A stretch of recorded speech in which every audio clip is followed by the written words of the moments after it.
ಗುರುಮಾತೆ ಸ್ವರ್ಣಮಾಲಾ ಪತ್ರಿಜಿಯವರಿಗೆ, ಈ ಒಂದು ಸಂಸ್ಥೆಯನ್ನು ಮುನ್ನಡೆಸ್ತಾ ಇರುವಂತಹ ಧ್ಯಾನ ಪ್ರಚಾರ ಕಾರ್ಯಕ್ರಮಗಳಲ್ಲಿ ಬಹಳಷ್ಟು ತೊಡಗ್ತಾ ಇರುವಂಥ ಶ್ರೀಯುತ ಪ್ರೇಮ್ನಾಥ್ ಅವ್ರಿಗೂ, ಹಾಗೂ ವೇದಿಕೆ ಮೇಲಿರುವಂಥ ನನ್ನ ಆತ್ಮ ಬಂಧುಗಳಿಗೂ, ಇಲ್ಲಿ ಉಪಸ್ಥಿತರಿರುವಂಥ ಎಲ್ಲ ಆತ್ಮ ಬಂಧುಗಳಿಗೂ ನಮಸ್ಕಾರ ಹೇಳ್ತೀನಿ. ಎಲ್ಲರೂ ನಮ್ಮ PSSM ಸಂಸ್ಥೆಯ ಉದ್ದೇಶ ಏನು, ಅವ್ರು ಏನಕ್ಕೋಸ್ಕರ ಮಾಡ್ತಾ ಇದ್ದಾರೆ, ಏನನ್ನು ಅವ್ರು ಕನಸ್ಕೊಂಡಿದ್ರು ಅನ್ನೋ ಬಗ್ಗೆ ಎಲ್ಲ ಇಲ್ಲಿ ಹೇಳಾಗಿದೆ.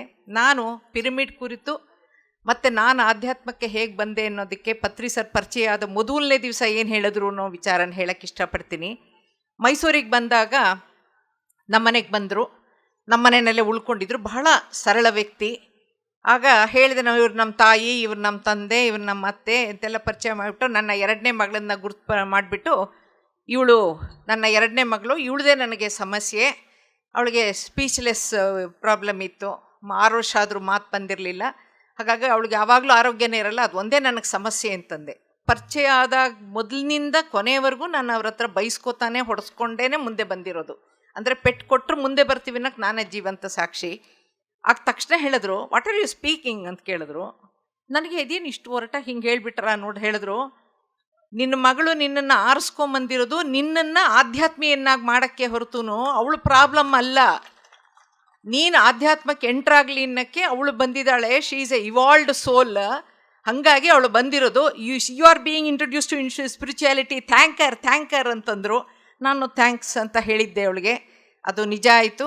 ಹಾಗಾಗಿ ಎಷ್ಟೇ ಔಷಧೇತರ ಚಿಕಿತ್ಸಾ ಪದ್ಧತಿಗಳನ್ನು ಕಲ್ತ್ಕೊಂಡು ಅವಳಿಗೆ ಉಪಯೋಗ ಮಾಡಬೇಕು ಅಂತಂದರೂ ಕೂಡ ಅವಳಿಗೆ ಸಂಪೂರ್ಣವಾಗಿ ನಾನು ಆಧ್ಯಾತ್ಮಕ್ಕೆ ಬಂದ ಮೇಲೇ ಅದು ಫಲಕಾರಿಯಾಗಿದ್ದು. ಇನ್ನು ಪಿರಮಿಡ್ ಬಗ್ಗೆ ನಾವು ಉಪಯೋಗ ನಾವೇ ಮಾಡಿರೋ ಬಗ್ಗೆ ಹೇಳ್ತಾ ಇದ್ದೀನಿ. ನನ್ನ 2ನೇ ಮಗಳಿಗೆ ಕಾಸ್ಮೆಟಿಕ್ ಸರ್ಜರಿ ಮಾಡಿ ಮುಖ ಒಂದು ಬಿಂದಿಗೆ ಅಷ್ಟು ದಪ್ಪ ಆಗಿತ್ತು ಸರ್ಜರಿ ಆದಮೇಲೆ.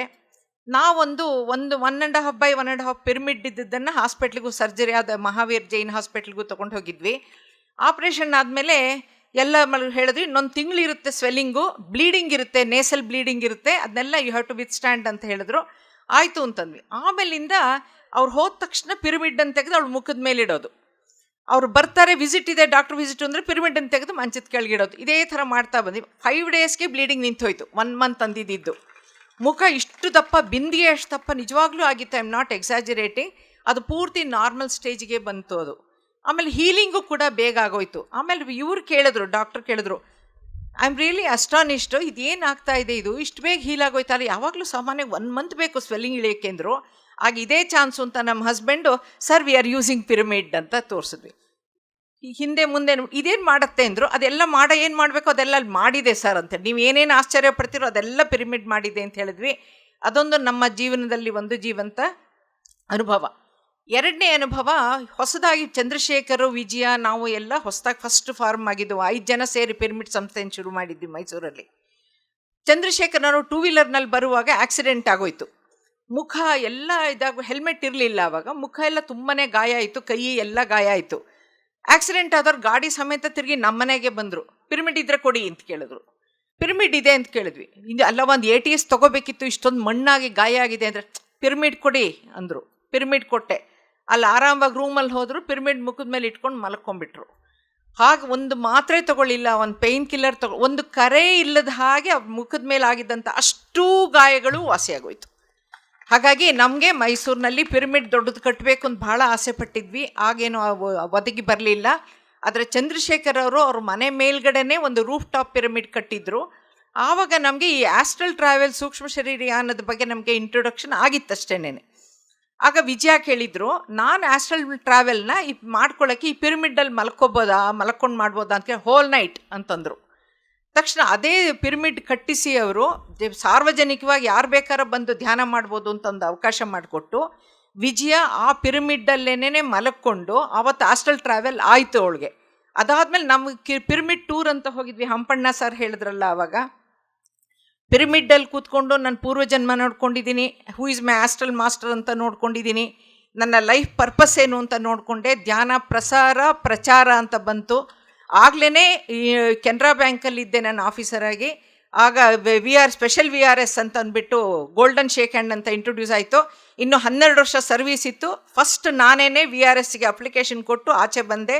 ನಮ್ಮ ಮನೆಯವ್ರಿಗೆ ಹೇಳಿದೆ, ನನಗೆ ಧ್ಯಾನ ಹೇಳ್ಕೊಡ್ಬೇಕು ಅಂತ ಆಸೆ, ನನ್ನ ಹುಟ್ಟಿನ ಉದ್ದೇಶ ಧ್ಯಾನ ಪ್ರಚಾರ ಪ್ರಸಾರ ಅಂತ ತಿಳ್ಕೊಂಡಿದ್ದೀನಿ, ನಾನು ಮಾಡಬೇಕು ಅಂತ ಕೇಳಿದೆ. ನಿನ್ನಿಷ್ಟ ಅಂದರು. ಅವ್ರೇನು ಬ್ಯಾಂಕ್ ಬಿಡು ಅಂತ ಹೇಳಿ, ನಿನ್ನಿಷ್ಟ ಹಿಂಗೆ ಏನು ಬೇಕೋ ಅದು ಮಾಡು ಅಂತ ಸರ್ವ ಸ್ವತಂತ್ರವಾಗಿ ನನಗೆ ಬಿಟ್ಕೊಟ್ರು. ಹಾಗಾಗಿ ನಮ್ಮ ಮನೆಯವರ ಸಹಕಾರದಿಂದ ಪ್ರೋತ್ಸಾಹದಿಂದ ಇದುವರೆಗೂ ಒಂದು 8 ಲಕ್ಷ ಜನಕ್ಕೆ ಧ್ಯಾನ ಹೇಳ್ಕೊಟ್ಟಿದ್ದೀನಿ. ಒಂದು 80 ಯೂಟ್ಯೂಬ್ಗಳಿದೆ ನಂದು ಧ್ಯಾನ ತಿಳಿಸ್ಕೊಡ್ತಾ ಇರೋವಂಥದ್ದು. ಸುಮಾರು ಪುಸ್ತಕಗಳು ಬರೆದಿದ್ದೀನಿ. ಮೈಸೂರಿನಲ್ಲಿ, ಶಿವಮೊಗ್ಗದಲ್ಲಿ ಪ್ರತಿ ಯಾವುದೇ ಬುದ್ಧ ಪೌರ್ಣಮಿ ಬಂದರೆ ಬುದ್ಧನ ವಿಚಾರ, ಪಿರಮಿಡ್ ಟೂರ್ ಹೋಗಿ ಬಂದಮೇಲೆ ಇದು ಟೂರ್ ಹೋಗಿ ಬಂದ ಬಗ್ಗೆ ಪ್ರಚಾರ, ಕೈಲಾಸ ಮಾನಸರೋವರಕ್ಕೆ ಹೋಗೋದು, ಆ ಥರ ಧ್ಯಾನವನ್ನು ಹಂಚಿ ಧ್ಯಾನ ಆಂದೋಲನವನ್ನೇ ಶಿವಮೊಗ್ಗದಲ್ಲಿ ಮಾಡಿದ್ವಿ. ಹಾಗಾಗಿ ಸಂಸಾರದಲ್ಲಿ ಇದ್ಕೊಂಡೇ ನಿರ್ವಾಣ ಅನ್ನೋದನ್ನು ಬಹಳ ಚೆನ್ನಾಗಿ ನಮ್ಗೆ ಕಲಿಸ್ಕೊಟ್ರು. ಪ್ರತಿಯೊಬ್ಬರೂ ಪಡ್ಕೋಬೋದಂಥದ್ದು. ಈಗ ಕಷ್ಟಪಟ್ಟು ಇಷ್ಟಪಟ್ಟು ಬಯಸಿ ಕಾವೇರಿ ಪಿರಮಿಡ್ ನಿರ್ಮಾಣ ಆಗಿದೆ.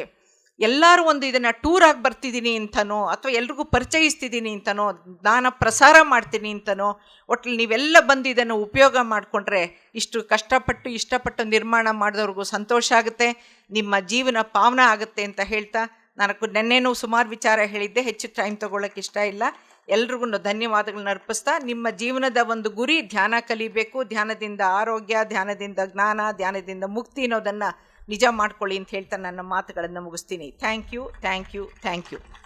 PMC ಕನ್ನಡ ಚಾನೆಲ್ ಅನ್ನು ಲೈಕ್ ಮಾಡಿ, ಶೇರ್ ಮಾಡಿ, ಸಬ್ಸ್ಕ್ರೈಬ್ ಮಾಡಿ ಮತ್ತು ಮಾಡಿಸಿ. ಎಲ್ಲರಿಗೂ ಧನ್ಯವಾದಗಳು.